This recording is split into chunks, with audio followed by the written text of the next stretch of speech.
La vio desde su balcón, desahuciada con su hija en plena Navidad, sin un lugar a donde ir. Intentó ignorarlas, pero media hora después, regresó. Camila Mendoza despertó aquella mañana de Nochebuena con el peso de una certeza que había cargado durante semanas como una piedra atada al pecho. Hoy sería el último día en esa casa. El quinto aviso de desalojo no era papel amarillento pegado en la puerta con cinta adhesiva. Era una sentencia. Ella sabía que no habría un sexto. Los 4 anteriores los había sorteado con promesas rotas, con súplicas que al principio tenían la fuerza de una madre desesperada y que poco a poco se convirtieron en el eco vacío de alguien que ya no creía en sus propias palabras. Ahora, sentada en la orilla de esa cama estrecha que rechinaba con cualquier movimiento, con los pies descalzos tocando el piso helado de mosaico agrietado, Camila miraba el cuarto pequeño y desordenado, como quien mira el naufragio de su propia vida. Cajas mal cerradas con cinta canela, ropa doblada a medias, apilada sobre la única silla de plástico que no se había roto, los juguetes de Lupita, una muñeca sin brazo, cubos de colores descoloridos, un carrito de metal oxidado, desperdigados por el suelo como testigos mudos de una infancia que merecía mucho más que esto. Todo allí gritaba una derrota silenciosa que Camila trataba de no admitir en voz alta, porque las palabras tienen poder, ¿verdad? Y si lo decía, si pronunciaba «fracasé», entonces se volvería real de una manera que ni siquiera el desalojo podía igualar. Lupita todavía dormía. 4 años de inocencia envuelta en una cobija delgada de franela con dibujos de Frozen, regalo de una Navidad que ahora parecía pertenecer a otra vida, los rizos negros desperdigados sobre la almohada plana, los labios entreabiertos con esa respiración suave y constante que solo tienen los niños cuando duermen sin preocupaciones. Camila extendió la mano y le acarició la mejilla tibia. «Mija preciosa», pensó, sintiendo cómo se le cerraba la garganta. «¿Qué chingados voy a hacer contigo?» Porque hoy no solo era el día del desalojo, hoy era Nochebuena, 24 de diciembre. El día en que las familias se reúnen alrededor de mesas llenas de romeritos, bacalao, ponche caliente con tejocotes, tamales recién hechos envueltos en hoja de maíz. El día en que las luces de colores adornan las ventanas y los niños esperan con esa emoción pura que les brilla en los ojos. Pero para Camila y Lupita, hoy sería el día en que terminarían en la calle. Se levantó despacio, tratando de no hacer ruido. El suelo crujió de todos modos. «Pinche casa vieja», pensó sin rencor real, porque a pesar de todo, esas 4 paredes habían sido un refugio después de que Javier se largara. Javier. El nombre le llegó como una cachetada fría. Hacía 8 meses que se había ido, o más bien que había desaparecido como el humo, sin aviso, sin explicación, sin una palabra. Una mañana Camila despertó y la mitad del closet estaba vacío. Su celular marcaba número fuera de servicio, sus redes sociales eliminadas, como si nunca hubiera existido. Había dejado deudas, muchas deudas, renta atrasada, tarjetas de crédito a nombre de Camila que él había usado y vaciado, préstamos informales con gente del barrio que ahora la miraba con una mezcla de lástima y desprecio cuando la veían pasar. «¿Y tu marido, Cami? ¿Cuándo va a pagar lo que debe?», le preguntaban las vecinas con esa dulzura envenenada que Camila había aprendido a reconocer. Al principio, ella había intentado explicar. «Se fue, no sé dónde está». Pero las palabras sonaban tan patéticas, tan inverosímiles, que eventualmente dejó de responder. Solo bajaba la cabeza y aceleraba el paso, sintiendo las miradas clavadas en su espalda como alfileres. Camila entró a la cocina, si es que se le podía llamar así a ese rincón con una parrilla eléctrica, un fregadero manchado y un refrigerador que hacía más ruido que un motor de camión viejo. Abrió la alacena, vacía, salvo por un paquete de galletas María a medio terminar y una lata de frijoles sin abrelatas. Mierda. Revisó su cartera sobre el mostrador. 83 pesos. 2 billetes de 20, uno de 10. Algunas monedas sueltas. Eso era todo lo que quedaba del mundo. Se recargó contra la pared y cerró los ojos. El peso en el pecho aumentó hasta que sintió que no podía respirar. «No llores», se ordenó. «No llores, cabrona, porque si empiezas no vas a poder parar». Pero las lágrimas llegaron de todos modos, calientes y rabiosas, deslizándose por sus mejillas mientras trataba de ahogar los sollozos, tapándose la boca con la mano. ¿Cómo había llegado hasta aquí? Camila Mendoza, 28 años, alguna vez había tenido sueños, pequeños, modestos, pero suyos. Terminar la prepa, estudiar enfermería en el CONALEP, conseguir un trabajo estable en alguna clínica del IMSS o del Seguro Popular, tener una casita propia, aunque fuera chiquita, criar a su hija en un lugar donde no tuviera que preocuparse por las goteras del techo o por si habría comida mañana.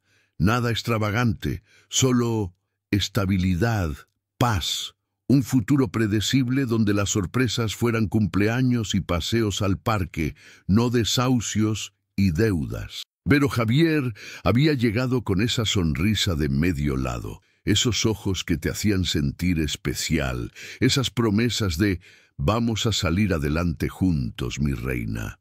Y ella, ingenua, enamorada, desesperada por creer que alguien la vería como algo más que la chava del barrio sin papá, había creído. Se habían juntado cuando ella tenía 20. Lupita nació un año después. Durante 3 años, Camila intentó sostener el peso de todo. Trabajar en una tintorería 6 días a la semana, cuidar a la niña, mantener la casa, estirar cada peso hasta que gritara. Javier buscaba trabajo, pero esas búsquedas siempre terminaban en la tienda de la esquina tomando cervezas con los cuates o desapareciendo días enteros sin explicación. Y luego, hace 8 meses, simplemente dejó de volver. Un golpe seco en la puerta la arrancó de sus pensamientos. Tac, tac, tac. 3 golpes contundentes, sin paciencia. Camila se limpió las lágrimas de un manotazo y respiró hondo antes de abrir. Del otro lado estaba don Rigoberto, el dueño de la vecindad, un hombre de unos 60 años, barriga prominente, bigote canoso recortado con cuidado militar y una expresión de cansancio perpetuo que Camila había llegado a conocer demasiado bien. «Buenos días, Camila», dijo con un tono que intentaba ser neutro, pero que arrastraba algo parecido a la lástima. «Ya sabes por qué estoy aquí». «Don Rigo, por favor», empezó ella, pero él levantó la mano. «Ya hablamos de esto. Muchas veces». Su voz era firme, pero no cruel. «Son 4 meses de renta atrasada». 4. Yo también tengo familia que mantener, muchachita. No puedo seguir esperando. Solo deme una semana más, una semana y le consigo algo, se lo juro por mi hija. Eso mismo me dijiste hace 3 semanas. Don Rigoberto sacó un papel doblado del bolsillo de su camisa a cuadros. «Mira, no me gusta hacer esto, menos en Nochebuena, pero ya no hay de otra. Esto es del juzgado. Es oficial. Tienen hasta las 3 de la tarde para desocupar». Le extendió el papel. Camila lo tomó con manos temblorosas. Las letras bailaban frente a sus ojos, pero logró leer las palabras clave. Desalojo forzoso. Orden judicial. 24 de diciembre, 15:03. 3 de la tarde. Le quedaban... Miró el reloj de pared quebrado que todavía funcionaba. 5 horas. «¿Y si no me voy?», preguntó, aunque ya sabía la respuesta. Don Rigoberto suspiró. «Viene la policía y te sacan de todos modos, y queda registrado, lo cual te va a complicar conseguir otro lugar». Hizo una pausa. «No hagas esto más difícil, Cami. Por la niña». Y ahí estaba, por la niña. Ese argumento que todos usaban y que siempre funcionaba porque era cierto. Camila asintió derrotada. «¿Me puede dar hasta las 2? Para empacar bien, 2:30. Es lo máximo». Don Rigoberto retrocedió hacia las escaleras. «Lo siento, muchachita. De verdad». Se fue bajando los escalones de concreto desgastados. y Camila cerró la puerta despacio, recargando la frente contra la madera vieja, mientras el papel del juzgado se arrugaba en su puño cerrado. 2 horas después, la escena era un desastre controlado. Camila había empacado todo lo que cabía en 2 maletas grandes de imitación de cuero que ya tenían las esquinas rotas. Ropa de las 2, los pocos juguetes de Lupita, documentos importantes metidos en una bolsa de plástico del supermercado, una cobija gruesa que era de su abuela. El resto, los muebles desvencijados, los trastes despotillados, la lámpara que ya no servía, lo dejó. Don Rigoberto dijo que mandaría a alguien a sacar todo a la basura de todos modos. Lupita estaba sentada en el suelo, abrazando su muñeca rota, mirando todo con esos ojos grandes y oscuros que no entendían del todo, pero que sentían que algo malo estaba pasando. «Mami, ¿por qué estamos empacando?», preguntó con esa vocecita aguda que partía el alma. Camila se agachó frente a ella, forzando una sonrisa. «Vamos a ir de aventura, mi amor. ¿Tú no querías conocer lugares nuevos? ¿Vamos a ver a los Reyes Magos?». El corazón de Camila se hizo pedazos. «Sí, bebé, vamos a verlos». «Mentirosa», se dijo a sí misma. «Pinche mentirosa». A las 2:15 de la tarde, Camila cerró la puerta del departamento por última vez. Las 2 maletas estaban a sus pies. Lupita de su mano, con la muñeca bajo el brazo y un gorrito de lana rosa que le quedaba grande. El frío de diciembre en la Ciudad de México era ese tipo de frío húmedo que se te mete hasta los huesos. El cielo estaba gris, amenazando lluvia. Bajaron las escaleras. La vecindad estaba extrañamente silenciosa. Algunas vecinas asomaron la cabeza por las rendijas de sus puertas, mirando de reojo, pero ninguna dijo nada. Nadie ayudó. Camila salió a la calle con las maletas, una en cada mano, Lupita caminando pegada a su pierna. Y entonces, allí en la banqueta, frente al portón verde descascarado de la vecindad en la colonia Doctores, Camila Mendoza se detuvo.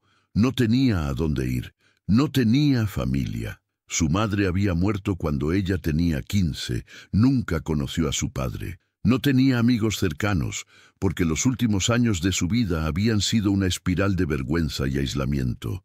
No tenía dinero para un hotel, ni siquiera para uno de esos cuartos de paso que cobran por noche. Miró a un lado de la calle, luego al otro. El tráfico navideño rugía.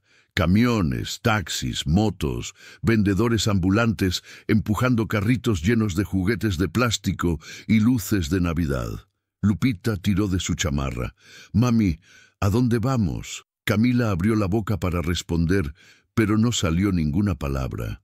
No lo sabía. Caminaron.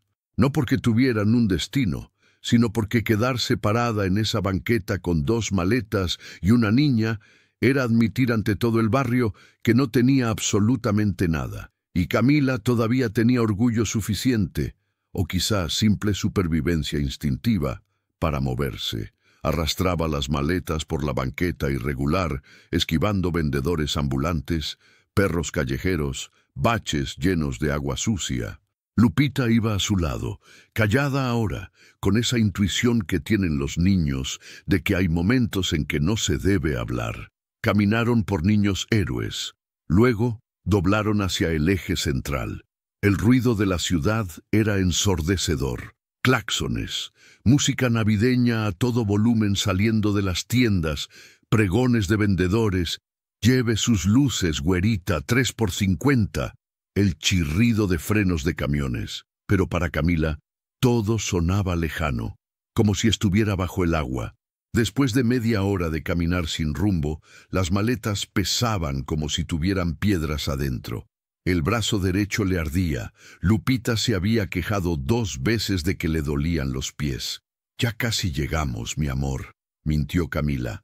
«¿A dónde, mami?». «Ya verás». Pero la verdad es que no sabía. Estaba caminando en círculos, evitando tomar decisiones, porque cada decisión que se le ocurría era imposible.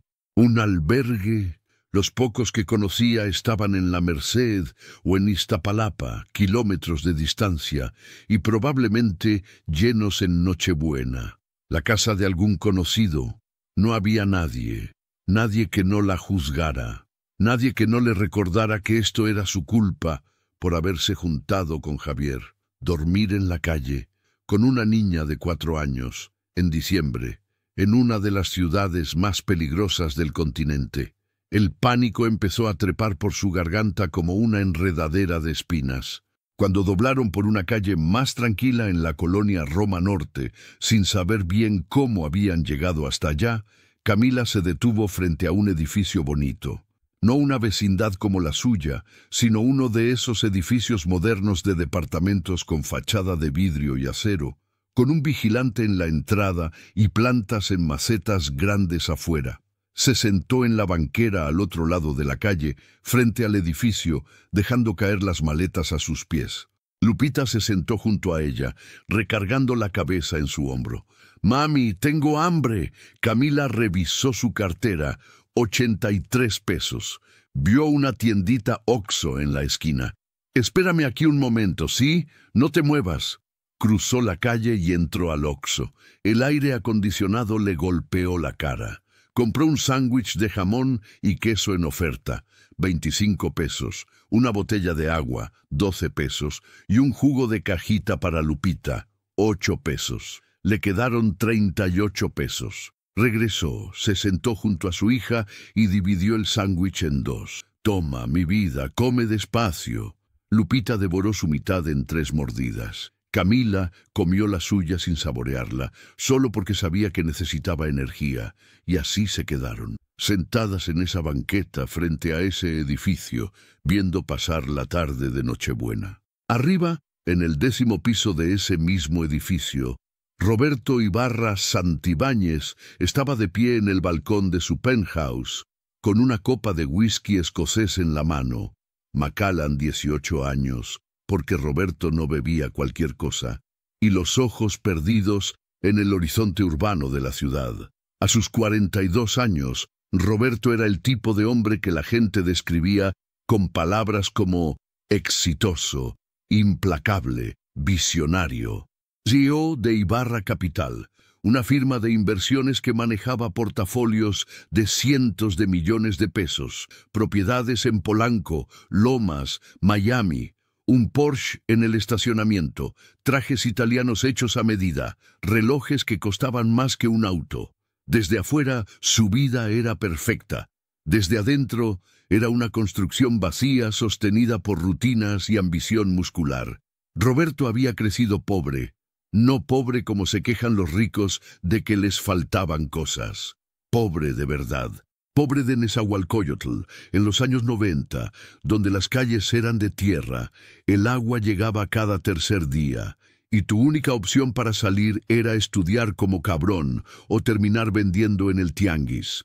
Él había elegido estudiar, becas, trabajos nocturnos, dormir 4 horas diarias durante toda la universidad, ingeniería industrial en el TEC de Monterrey, maestría en finanzas. Primer empleo en un banco de inversión donde lo trataron como basura durante 2 años, hasta que demostró que era mejor que todos ellos. Luego fundó su propia firma.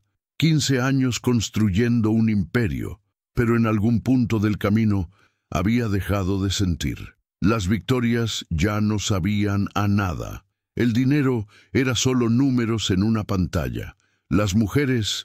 Siempre había mujeres interesadas en Roberto Ibarra, eran predecibles y aburridas.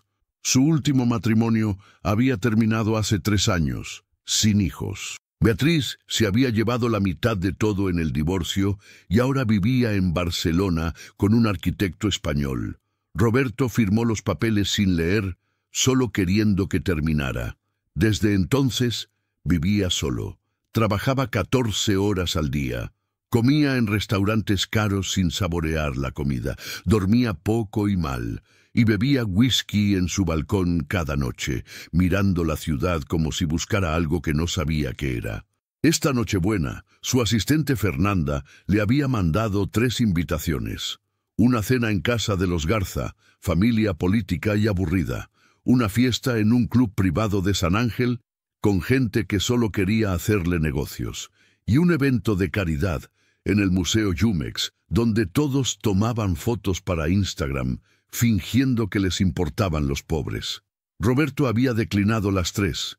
Prefería el silencio de su departamento. Prefería la soledad, que al menos no fingía ser otra cosa. Tomó un trago de whisky y miró hacia abajo distraídamente, y entonces la vio.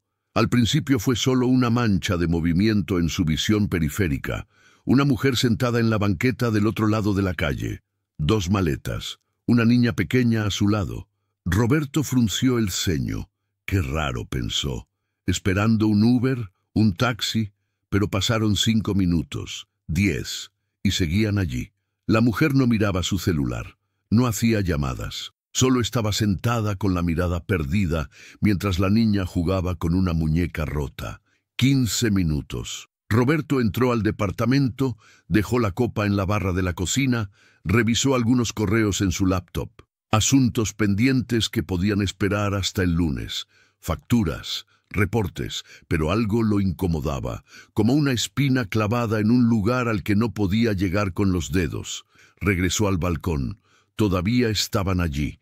Ahora la luz estaba cambiando. El atardecer de invierno llegaba temprano, tiñendo el cielo de ese naranja sucio característico de la Ciudad de México. Hacía más frío. La mujer había envuelto a la niña en una cobija, y Roberto sintió algo extraño en el pecho, algo que no había sentido en mucho tiempo. Incomodidad.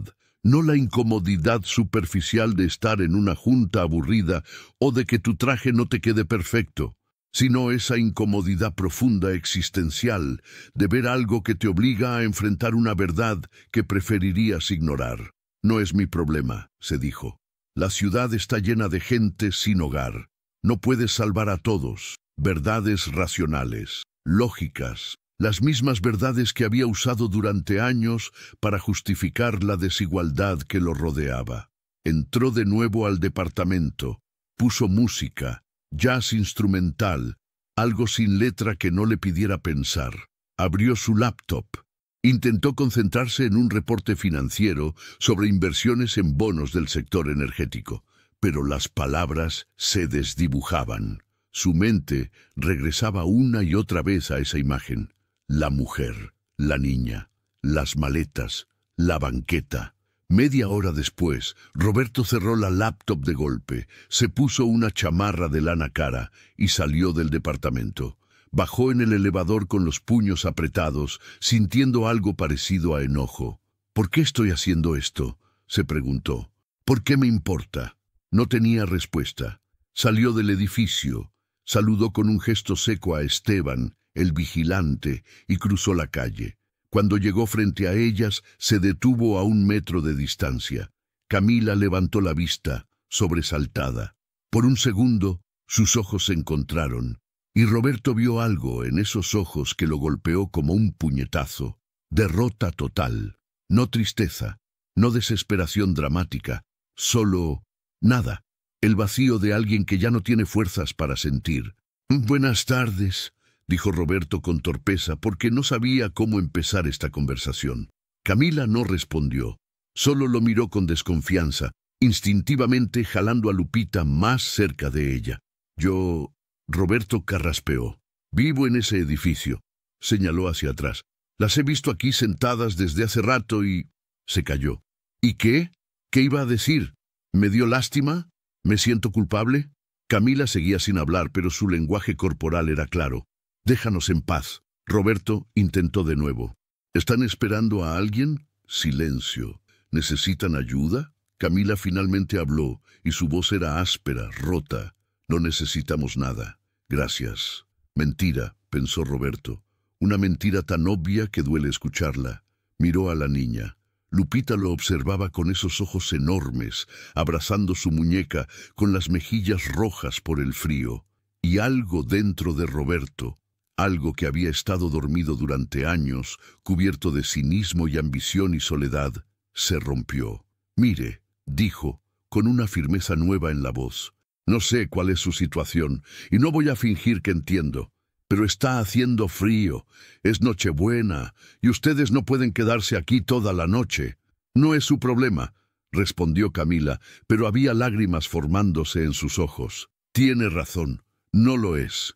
Roberto se agachó para quedar a la altura de ella. Pero hay un hotel a 3 cuadras de aquí. Déjeme pagarles una habitación, solo por esta noche, y mañana... Hizo una pausa. Mañana vemos qué sigue. Camila lo miró como si hubiera hablado en otro idioma. ¿Por qué haría eso? Roberto no tenía una respuesta honesta, así que dijo la verdad. No lo sé. Al principio Camila se negó. El orgullo, ese orgullo que te come por dentro, aunque ya no tengas nada que defender, le decía que no podía aceptar caridad de un extraño rico que probablemente la veía como una pobre víctima digna de lástima. Pero cuando Lupita tiritó por tercera vez y dijo con esa vocecita quebrada, «Mami, tengo frío», el orgullo se disolvió como sal en agua. «Está bien», susurró Camila.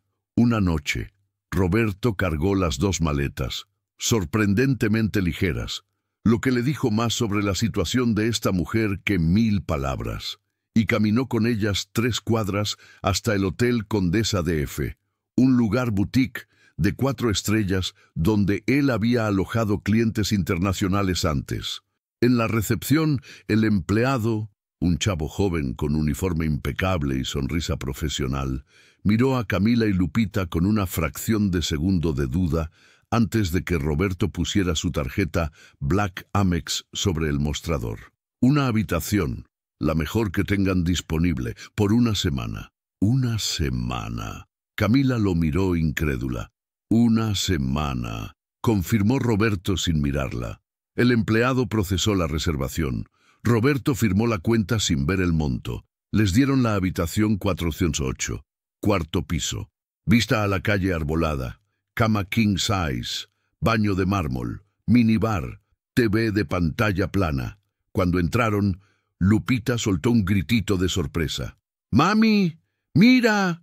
¡Es como un palacio!». Camila se quedó parada en medio de la habitación, con las manos colgando a los costados, como si no supiera qué hacer con su cuerpo. Roberto dejó las maletas junto al armario.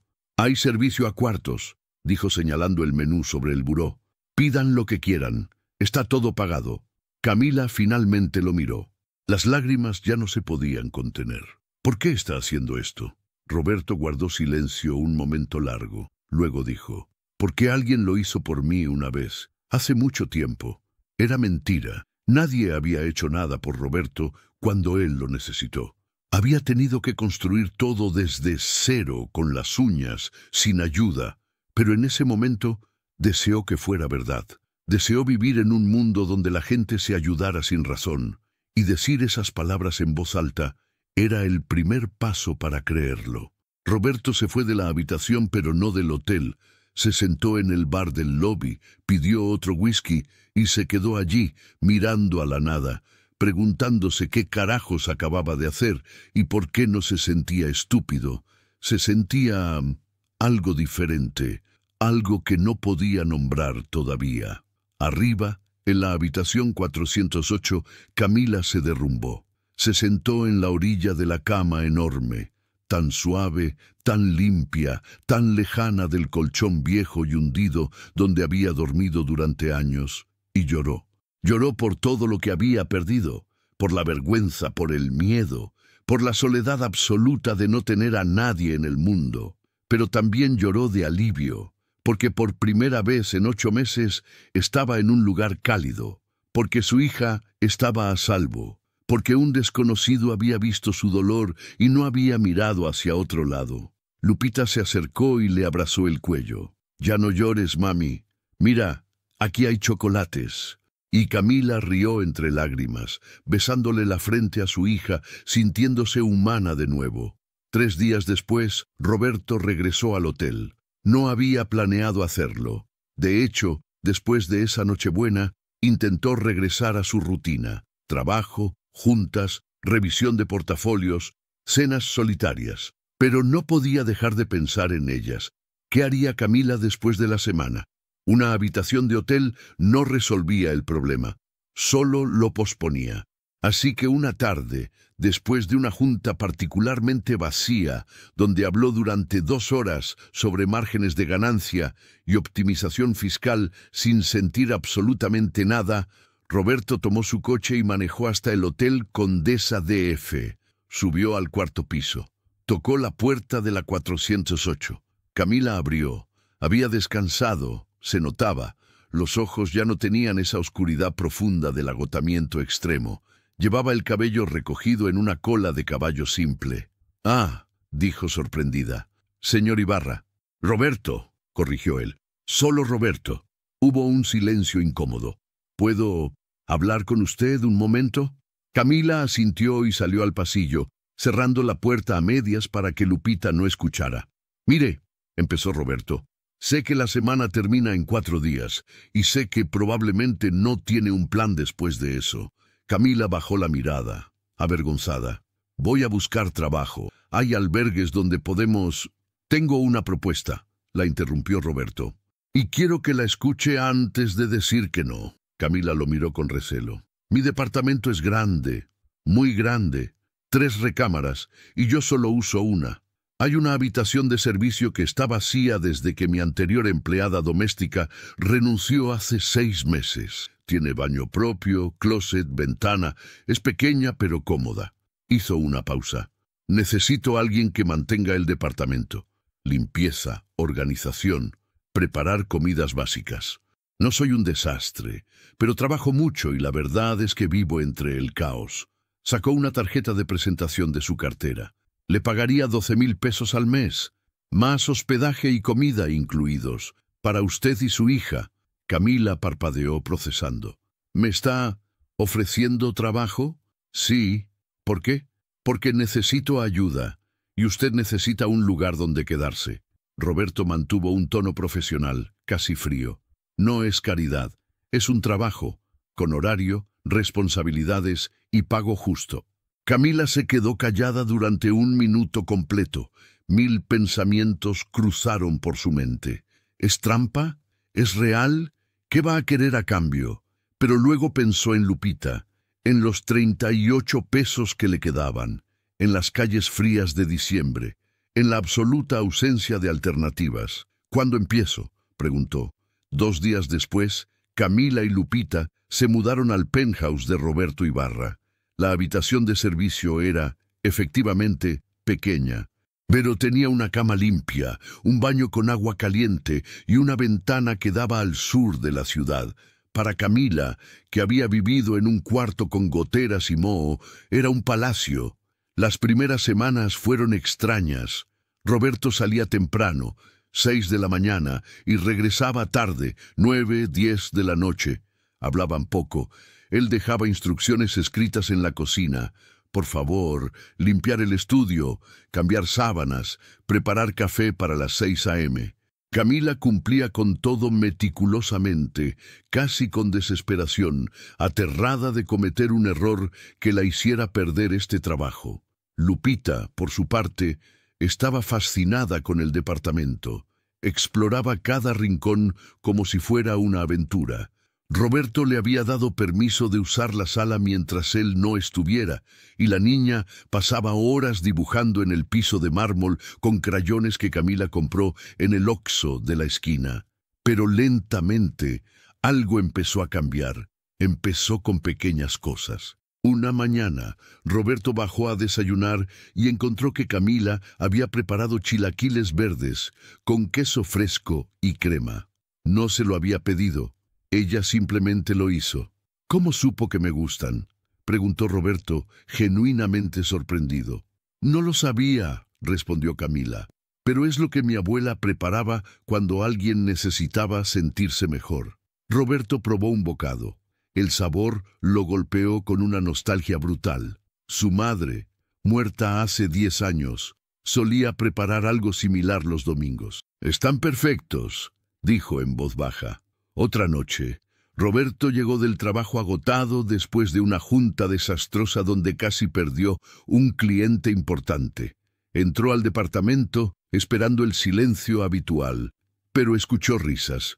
Caminó hacia la sala y se asomó. Lupita estaba viendo una película de Disney en la TV enorme. Camila estaba sentada en el suelo junto a ella, cosiendo algo, probablemente el brazo de la muñeca rota. Se veían felices, cómodas, y Roberto sintió una punzada de envidia. No de ellas, sino de no recordar la última vez que él se había sentido así. Con el tiempo, las conversaciones se volvieron más largas. Un sábado por la mañana, Roberto no salió a trabajar. Se quedó en el departamento, revisando documentos en su estudio. A media mañana, Lupita tocó su puerta. «Señor Roberto». «Dime, Lupita, ¿quiere jugar conmigo? Mami está lavando ropa». Roberto levantó la vista de los contratos que estaba leyendo. La niña lo miraba con esos ojos esperanzados, que no sabían pedir con palabras, pero que hablaban clarísimo. «Di que no», le ordenó la parte racional de su cerebro. «Tienes trabajo, no es tu responsabilidad entretenerla». Pero Roberto cerró la laptop.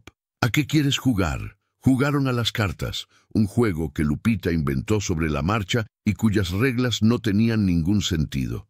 Jugaron a que Roberto era un dragón y ella una princesa que lo vencía con espada de cartón. Jugaron a apilar libros hasta que se caían.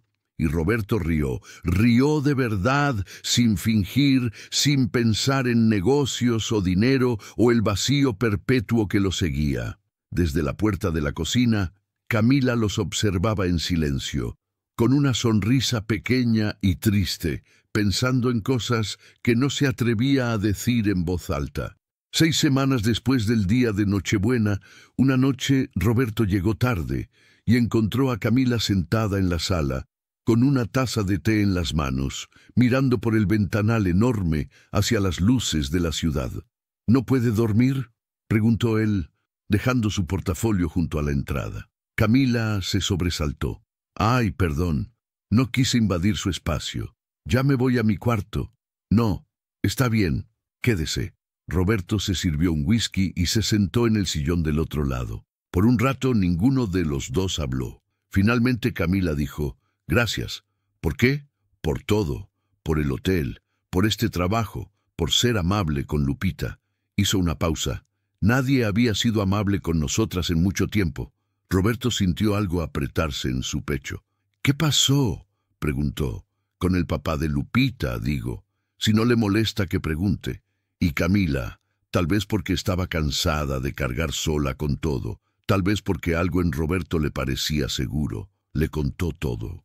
Le habló de Javier, de las promesas rotas, de las deudas, de la desaparición, de los meses de intentar sobrevivir sola mientras el mundo la juzgaba, del desahucio, de la desesperación de estar sentada en una banqueta sin saber qué hacer. Cuando terminó, tenía lágrimas en los ojos, pero su voz era firme. «Sé que probablemente piensa que soy una tonta por haberme juntado con alguien así». «No pienso eso», dijo Roberto. «¿No? Pienso que hizo lo mejor que pudo con las opciones que tenía. Y que es más fuerte de lo que cree». Camila lo miró sorprendida. «¿Por qué dice eso?» «Porque la gente fuerte no es la que nunca cae, es la que se levanta después de caer». Roberto tomó un trago de whisky. «Y usted cayó hasta el fondo, y sigue aquí, sigue luchando. Eso es fortaleza real». Por primera vez en mucho tiempo, Camila se permitió creerlo. Esa conversación cambió algo entre ellos. Ya no eran solo empleador y empleada. Eran 2 personas rotas, cada una a su manera, aprendiendo a construir algo nuevo desde los escombros. Roberto empezó a llegar más temprano a casa. Cenaba con ellas. Le enseñó a Lupita a jugar ajedrez. Le compró una computadora vieja a Camila para que pudiera tomar cursos online de administración. Camila empezó a dejar notas para Roberto, mensajes simples en post-its pegados al espejo del baño. «Buen día, el café está listo. No olvide su junta a las 3. Gracias por el libro que le regaló a Lupita». Pequeños gestos, pequeñas conexiones, y lentamente el penthouse, que había sido una prisión de lujo, se convirtió en algo diferente. Se convirtió en un hogar. Pero las cosas nunca son tan simples. 3 meses después de mudarse, una tarde mientras Camila limpiaba el estudio de Roberto, su teléfono vibró. Número desconocido. Dudó. Luego contestó. Bueno. Una voz que no escuchaba desde hacía 11 meses. Una voz que le erizó cada pelo del cuerpo. «Hola, Cami. Soy yo, Javier». Camila sintió que el suelo se abría bajo sus pies. La voz de Javier sonaba igual que siempre. Ese tono casual, despreocupado, como si los 11 meses de ausencia fueran un fin de semana largo. «¿Camila? ¿Sigues ahí?» Ella quería colgar. Quería tirar el teléfono por la ventana. Quería gritar. Pero lo único que salió de su boca fue: «¿Cómo conseguiste este número?» «Ah, ya sabes. Pregunté por ahí». Una pausa. «Mira, sé que tenemos cosas de qué hablar, pero primero quiero decirte que lo siento, de verdad. Sé que la cagué. Bien gacho. La cagaste. Como si desaparecer con deudas, sin dar explicación, abandonándolas en la miseria, fuera equivalente a olvidar un cumpleaños. ¿Qué quieres, Javier? Quiero verte, a ti y a Lupita. Escucha, estuve en Querétaro trabajando. Conseguí un jale bueno, ¿sí? En una constructora. Estoy levantando lana y quiero arreglar las cosas, ser el papá que debí ser».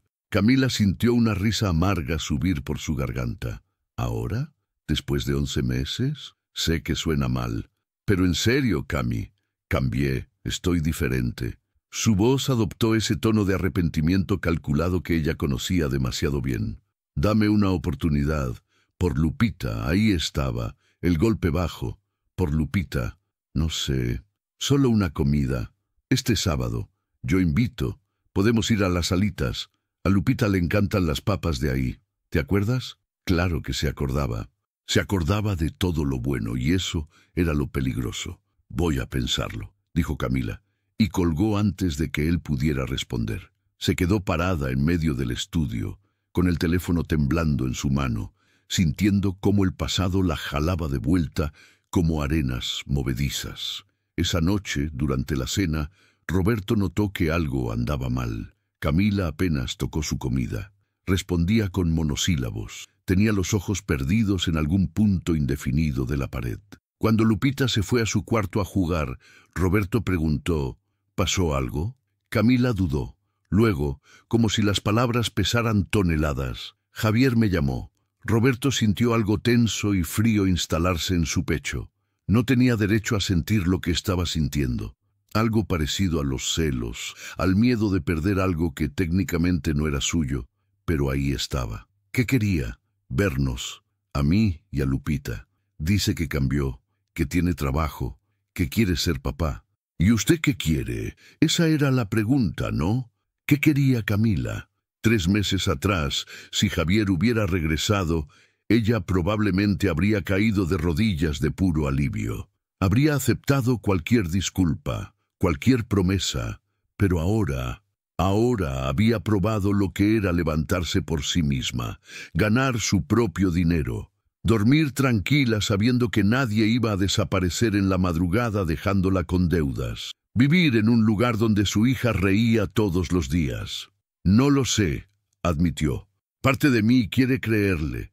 Por Lupita, porque ella merece tener un papá. Lupita merece tener un papá que esté presente», corrigió Roberto con firmeza. «No uno que aparezca cuando le convenga». Camila lo miró, sorprendida por la intensidad en su voz. «¿Usted qué opina que deba hacer?» Roberto guardó silencio un momento largo. Luego dijo: «Creo que debe hacer lo que sea mejor para usted y para su hija, no para él». Hizo una pausa. «Pero también creo que la gente que te abandona una vez puede hacerlo de nuevo, y usted merece más que eso». Camila sintió algo cálido y doloroso al mismo tiempo expandirse en su pecho. «Gracias», susurró. El sábado llegó. Camila accedió a ver a Javier, pero con condiciones, en un lugar público solo 1 hora, y Lupita iría solo si ella lo decidía después de verlo primero. Se encontraron en un Sanborns de la colonia Condesa, neutral, lleno de gente.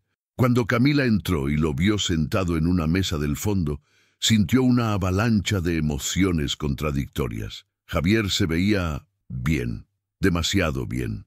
Jeans nuevos, camisa planchada, tenis Nike que no eran piratas, cabello recién cortado. sonrisa de comercial de pasta de dientes. Se paró cuando ella se acercó. «Cami, ¿te ves? ¡Wow! ¿Te ves bien?» Ella no respondió al cumplido. Se sentó. «Tienes una hora. Habla». Javier se sentó también, y durante los siguientes 30 minutos desplegó todo su arsenal. Disculpas que sonaban ensayadas. Explicaciones vagas sobre problemas personales que lo habían obligado a irse. Promesas de que ahora sí iba en serio, que tenía un trabajo estable, que había madurado. «Y mira», dijo sacando su celular y mostrándole fotos, «este es mi depa en Querétaro. Chico, pero está bien. Tiene 2 cuartos, uno para nosotros y uno para Lupita. Podríamos empezar de nuevo, Cami. Los 3, como una familia». Camila miró las fotos. Un departamento modesto pero limpio, muebles sencillos, nada lujoso pero nada miserable tampoco. Y sintió nada, no emoción, no esperanza, no el viejo anhelo de que las cosas volvieran a ser como al principio, solo una claridad fría y cristalina. «Javier», dijo interrumpiéndolo a mitad de otra promesa, «¿pagaste las deudas?» Él parpadeó. «¿Qué? Las deudas que dejaste. 4 meses de renta, las tarjetas de crédito, los préstamos con la gente del barrio. ¿Los pagaste? Bueno, no todavía, pero enviaste dinero para Lupita en estos 11 meses, aunque sea una vez». «Cami, no tenía tu número, ya te dije. Tenías el número de mi comadre Rocío. Tenías el de tu propia madre». Camila se inclinó hacia adelante. «Pudiste haber mandado dinero con ellos. Pudiste haber preguntado cómo estábamos, pudiste haber hecho algo, pero no lo hiciste, porque nunca se trató de que no pudieras encontrarnos. Se trató de que no quisiste». Javier abrió la boca, pero no salió ninguna palabra convincente. «Yo te amaba», continuó Camila y su voz ya no temblaba. «Te amé tanto que ignoré todas las señales. Ignoré que nunca ayudabas con los gastos. Ignoré que siempre tenías excusas. Ignoré que me hacías sentir pequeña cada vez que pedía algo». Tomó aire. «Pero ya no soy esa Camila». «¿Qué quieres decir?» «Quiero decir que no te necesito. Y Lupita tampoco». Javier cambió de estrategia. La máscara de arrepentimiento cayó, dejando ver algo más feo debajo. «Ah, ya entiendo». Su voz se volvió ácida. «Conseguiste un nuevo proveedor, ¿verdad? Por eso estás tan valiente. ¿Quién es? ¿El tipo del edificio fancy donde te vi la otra vez?» Camila sintió una llamarada de ira. «¿Me estuviste siguiendo? Solo quería saber dónde estabas. Y vaya sorpresa, viviendo en un penthouse en la Roma». Rió con amargura. «Rápido te conseguiste otro, ¿no? Supongo que este sí tiene lana». «Trabajo para él», dijo Camila con voz de acero. «Limpio su departamento, cocino, me paga un sueldo, es mi jefe, y es más hombre de lo que tú serás jamás, porque cuando me vio en mi peor momento, no volteó para otro lado. Me ayudó sin pedir nada a cambio». «Ay, por favor», Javier hizo un gesto despectivo. «Los hombres como ese no ayudan de a gratis, Cami. Tarde o temprano va a querer cobrarse el favor». «Lárgate», dijo Camila poniéndose de pie, «y no vuelvas a buscarme. Soy el padre de Lupita. Tengo derechos». Camila se volteó, y en su mirada había algo que hizo que Javier se callara. «Los derechos se ganan, y tú no te has ganado nada». Se colgó la bolsa al hombro. «Si algún día decides ser un padre de verdad, si pagas tus deudas, si demuestras con acciones, no con palabras, que cambiaste, entonces hablamos. Pero hasta ese día no existes para nosotras». Y salió del Sanborns sin mirar atrás. Afuera, bajo el sol de marzo, Camila caminó 3 cuadras antes de detenerse en un parque pequeño y derrumbarse en una banca. No lloró, solo se quedó ahí, respirando, sintiendo algo enorme y liberador expandirse en su pecho. Había dicho que no. Por primera vez en su vida le había dicho que no a alguien que la quería hacer sentir pequeña. Y no se había disculpado, no había cedido. Sacó su teléfono y le mandó un mensaje a Roberto. «Ya terminé. Todo bien. Voy en camino». La respuesta llegó en segundos. «Lupita y yo hicimos galletas. Te guardamos las mejores». Camila sonrió y empezó a caminar hacia casa. Los meses siguientes fueron de transformación. Camila se inscribió en un curso online de contabilidad básica que Roberto le recomendó. Estudiaba por las noches, después de que Lupita se dormía, con la laptop vieja sobre la mesa de la cocina y una taza de café que ya estaba frío. Era difícil. Los números no eran lo suyo. Pero cada vez que pensaba en rendirse, recordaba la cara de Javier en ese Sanborns, la sorpresa de que ella se hubiera atrevido a decir que no. Y seguía adelante. Roberto, por su parte, empezó a llegar más temprano a casa. No porque tuviera menos trabajo, sino porque había redescubierto algo que había olvidado, que la vida existía fuera de las hojas de Excel y las juntas de consejo. Cenaban juntos los tres, jugaban juegos de mesa después de cenar, serpientes y escaleras, uno, Jenga. Los fines de semana iban a museos, parques, lugares que Roberto jamás habría visitado solo. Una tarde, mientras caminaban por Chapultepec viendo a Lupita correr detrás de palomas, Roberto dijo, ¿sabe qué es lo raro? ¿Qué? Preguntó Camila. Que pasé años buscando, no sé, significado, propósito. Pensé que estaba en cerrar el siguiente trato, en ganar más dinero. Hizo una pausa. Pero resulta que estaba aquí, en algo tan simple como ver a una niña persiguiendo palomas. Camila lo miró, y algo en su expresión hizo que Roberto se sintiera vulnerable y expuesto. Gracias, añadió él en voz baja, por dejarme ser parte de esto. Gracias a usted, respondió Camila, por devolvernos la vida. 6 meses después de esa Nochebuena, un viernes por la tarde, Roberto llegó a casa con una noticia. Camila estaba en la cocina, preparando tinga de pollo. Lupita dibujaba en la mesa del comedor. ¿Puedo hablar con usted un momento?, preguntó Roberto. Había algo en su tono que puso nerviosa a Camila. Aquí viene, pensó. Ya se cansó de nosotras. Nos va a correr. Se sentaron en la sala. Roberto parecía inusualmente nervioso, lo cual era extraño en un hombre que negociaba con tiburones financieros sin inmutarse. Mire, empezó, he estado pensando y... bueno, esto probablemente va a sonar extraño, pero... respiró hondo. Quiero adoptar a Lupita. Camila se quedó congelada. ¿Qué? No legalmente, no todavía, se apresuró a aclarar Roberto. Pero quiero ser, no sé, una figura paterna para ella. Quiero estar en su vida de forma oficial, ayudar con su educación, su futuro. Hizo una pausa. Sé que suena apresurado. ¿Por qué?, preguntó Camila con la voz rota. ¿Por qué haría eso? Roberto la miró directamente a los ojos. Porque las amo, a las dos. El silencio que siguió fue el más largo de la vida de Camila. ¿Cómo dice? Las amo, repitió Roberto, y esta vez su voz era firme. Sé que soy su jefe. Sé que hay una diferencia de todo. Dinero, edad, clase social. Sé que probablemente no tengo derecho a decir esto, pero estos últimos 6 meses han sido los más reales de mi vida, y no quiero que eso termine. Camila sintió lágrimas quemándole los ojos. Yo no sé qué decir. No tiene que decir nada ahora, dijo Roberto rápidamente. Solo quería que supiera, y si usted no siente lo mismo, está bien, no cambia nada. Seguirá trabajando aquí mientras quiera. Seguiré ayudando con Lupita, sin presiones, sin... Yo también te amo, interrumpió Camila. Roberto se quedó sin palabras. En serio, en serio.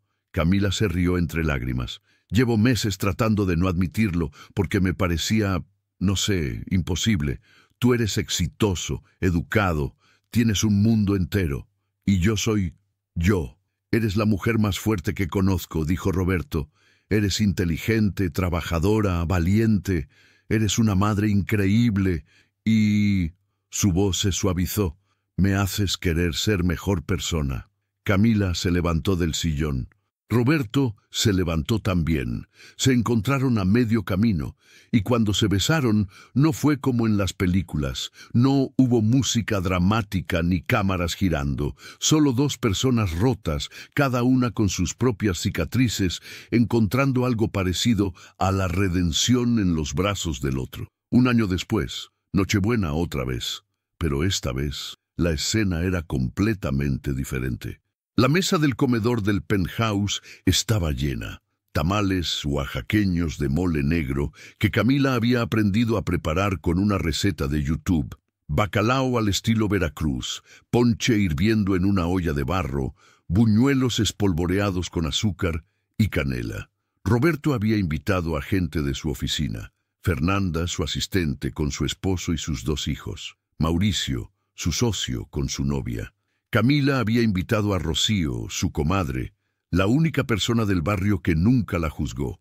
Lupita corría por el departamento con los otros niños, usando el vestido rojo nuevo que Roberto le había comprado, gritando de felicidad. Y en la sala, mientras los adultos platicaban y reían, Roberto y Camila se miraron desde lados opuestos del cuarto. Un año atrás, ella estaba sentada en una banqueta helada, sin futuro, sin esperanza. Un año atrás, él estaba solo en su balcón, vacío a pesar de toda su riqueza. Ahora eran familia, no perfecta. Todavía tenían problemas. Camila a veces se sentía insegura en eventos sociales donde todos tenían maestrías y ella apenas había terminado la prepa. Roberto a veces trabajaba demasiado y tenía que recordar que había vida fuera de las reuniones de negocios, pero estaban juntos y eso era suficiente. Más tarde esa noche, cuando todos se habían ido y Lupita dormía en su habitación, ya no la habitación de servicio, sino una propia, decorada con estrellas fosforescentes y pósters de Encanto, Roberto y Camila salieron al balcón. La ciudad brillaba bajo ellos, luces navideñas en cada edificio, cohetes explotando a lo lejos, el murmullo constante de la ciudad que nunca dormía. ¿Te arrepientes?, preguntó Camila. ¿De qué? De haber bajado ese día, de habernos ayudado. Roberto la abrazó por la cintura, acercándola. Es la mejor decisión que he tomado en mi vida. Incluso mejor que tus inversiones millonarias, especialmente mejor que eso. La besó en la sien. El dinero solo te hace rico. Ustedes me hicieron vivo. Camila se recargó contra su pecho, escuchando el latido constante de su corazón.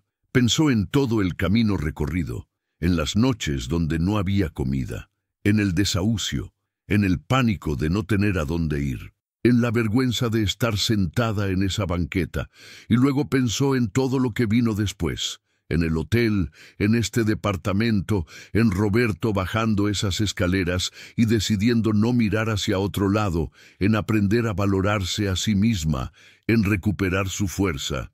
¿Sabes qué es lo más extraño?, dijo Camila. ¿Qué? Que si pudiera regresar en el tiempo y cambiar todo, no lo haría. Roberto la miró sorprendido. ¿En serio? ¿En serio? Camila sonrió. Porque todo ese dolor, toda esa caída, me trajo hasta aquí, hasta ustedes, y no cambiaría esto por nada. Adentro, Lupita gritó en sueños algo sobre Reyes Magos. Ambos rieron. Deberíamos entrar, dijo Roberto. Mañana va a querer abrir los regalos a las 5 de la mañana. Probablemente a las 4. Dios nos ayude. Entraron del balcón, cerrando la puerta tras ellos, dejando atrás el frío de diciembre. Y adentro, en ese espacio que alguna vez fue una cárcel de soledad y ahora era un hogar lleno de risas, Roberto apagó las luces del árbol navideño mientras Camila guardaba los últimos platos. «Oye, Cami», dijo Roberto desde la sala. «¿Sí? Feliz Navidad». Camila salió de la cocina, se acercó y lo besó suavemente. «Feliz Navidad, mi amor». Y en la habitación con estrellas fosforescentes, Lupita soñaba con reyes magos y palacios y dragones buenos que protegían a princesas. Pero la realidad era mejor que cualquier sueño, porque a veces, solo a veces, cuando el mundo te derrumba hasta el fondo y no queda nada, alguien mira hacia abajo desde su balcón y decide que tu historia merece un final diferente.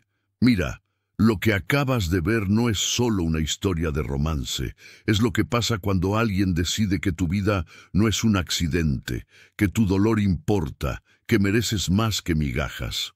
Camila estaba en el piso, en la banqueta, sin dinero, sin familia, sin saber dónde iba a dormir esa noche con su hija, Pero Roberto la vio y no miró hacia otro lado como hace la mayoría de nosotros.